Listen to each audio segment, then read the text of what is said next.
We're checking the mic here. Grabbing a few things. We shot some videos this morning, and I'm trying to figure out this live deal. I did one the other day, and YouTube pulled it. Apparently, I was doing too much gun work or whatever. Got it? Is the thing working? Yeah. Cricket. Thanks, Jameson.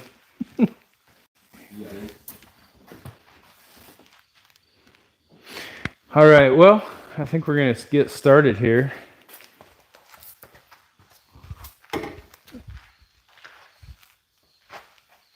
Oh.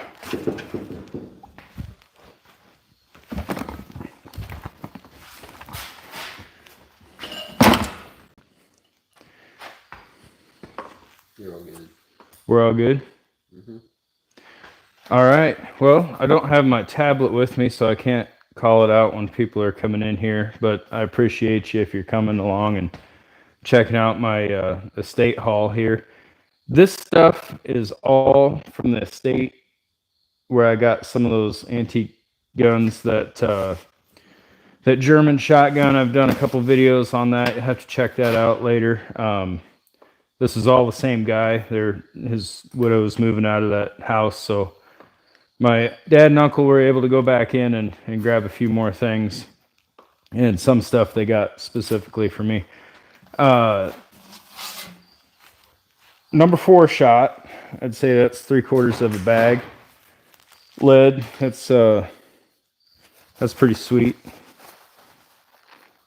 Oh, I'm sorry. This is the 12 shot. Check that out. I'm gonna load up some 44 mags or 45 long Colts or something with that. This is the 12 shot. So we got 4 shot here. I guess that's about half a bag. A little less than half a bag probably. So who do we got here? Carrie. Hi, Carrie. We shot the video of that handgun you got me for Christmas, Carrie. My birthday. I keep saying Christmas. It's a 22 Hornet. You guys have to check that out. Dante will get it going. Chad worked at a machine shop, and this was in his save stuff. I have no idea what it is. We'll have to do a grind test on it. I have a feeling it's something at least pretty decent. He probably had a plan for it. So they grabbed that for me. Torch tip. Can't ever have enough of those. They know I have a coon problem at this house. There's so many raccoons here. There's some bait. There's a bunch of traps and stuff too they got me. A new thing of linseed oil. I don't know how new. It's pretty full. Man, a bunch of people here. Appreciate it. Jingle bells. Anyway, I need that to be bigger. I need my tablet. So we got some linseed oil. We use that on gun stocks, of course. Rotten stone. I don't know if you guys have ever seen that. You use that for stocks when you're polishing. I guess you use it on metal too.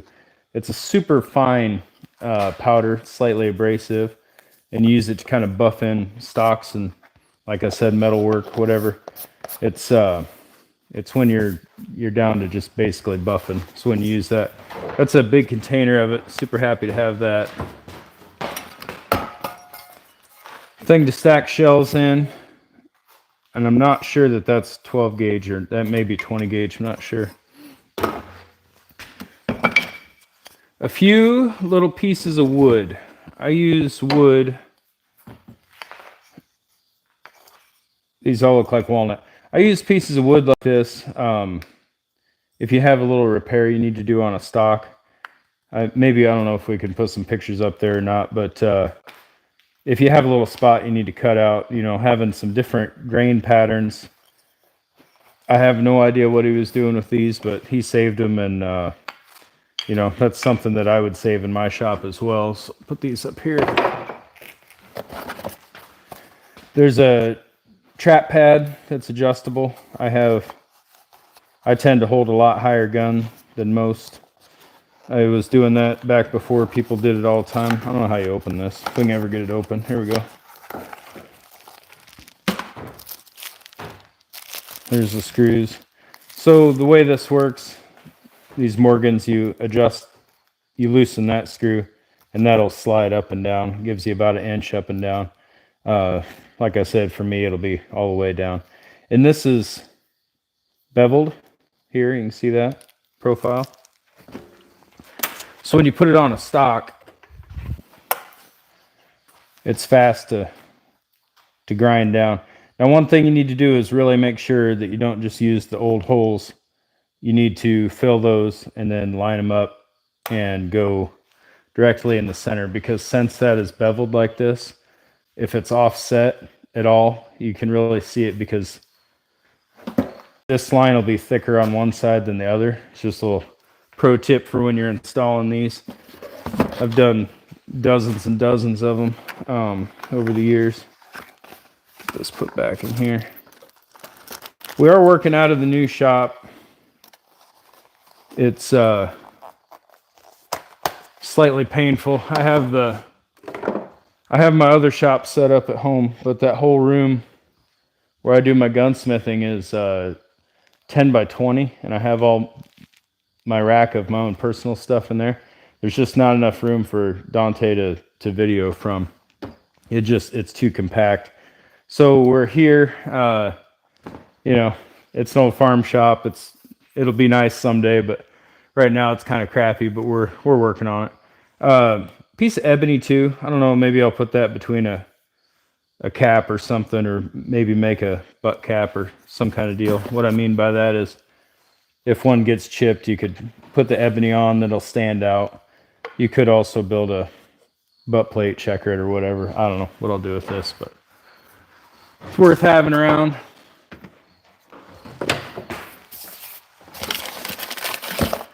Like I said, Chad was a machinist. I think he probably built this. This little brass hammer. I love hammers. I've got a lot of them around. This I was using earlier when we were filming. It's just another cheap ball peen hammer he had, but like I said, I use a lot of them. And I am working at 2 shops, so the more the merrier. Here's a Stevens butt pad. Another torch tip. Just some wire, Teflon tape. Some screws. But the big one is an unused Brunel's AccuGlass set. That's pretty nice. Release agent and everything. Got the cups, the spoons, the whole nine. I don't know what these are anymore. Probably $75 or something. So that's cool. I'm glad they were able to grab that for me. This little doodad, and I don't know what that is. Anybody has any idea? Maybe it's scrap. I don't know. But at first I thought it was one of those skeeters where you drop like a 410 into a 28 gauge or whatever. But I don't think that's what that is. I thought maybe that was it because the extractor would go there or something. But I don't think that's what that is. So anyway, there's a... How many times have we had one that's been cut down and we're building that out of wood or whatever? I don't even know where Chad would have come up with this at, but I've seen them before, but I don't know that I've ever seen them for sale. And this may be like new old stock from, who knows, 70s or whatever. But anyway, this is the stuff I got here. There's also a couple clamps. I guess I forgot these little sheet metal clamps. Anyway, happy to have all that stuff, and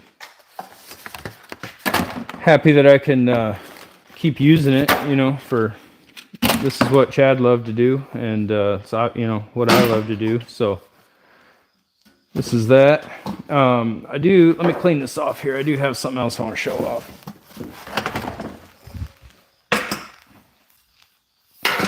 Stay with me. We tried working on the 97 today that I used in all those videos I posted last month, but the thing was so rusted we couldn't hardly get it apart. It does function a little, but it's a far cry from being to where we could really do anything. This belongs to a friend of mine, James Bullets and Buttons, and It's absolutely amazing. He sent me videos and pictures of this when he got it. Look at all this silver work. You see that? Well, I could come to you. You zoomed in on that? Mm. So check that out. It's got a grip safety on it. The nipples are stuck. It's got a little gold silver inlay. Ton of engraving. This thing is, and look at the wood. It's just amazing.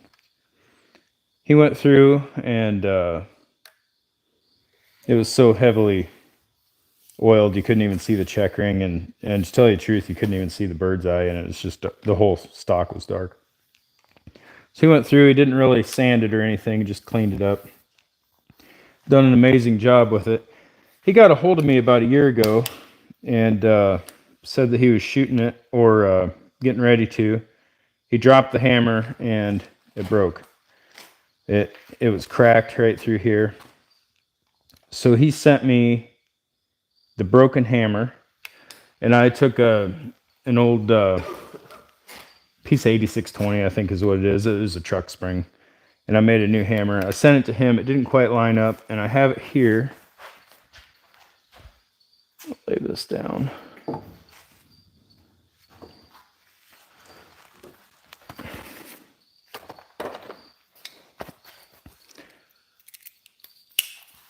So he sent this back.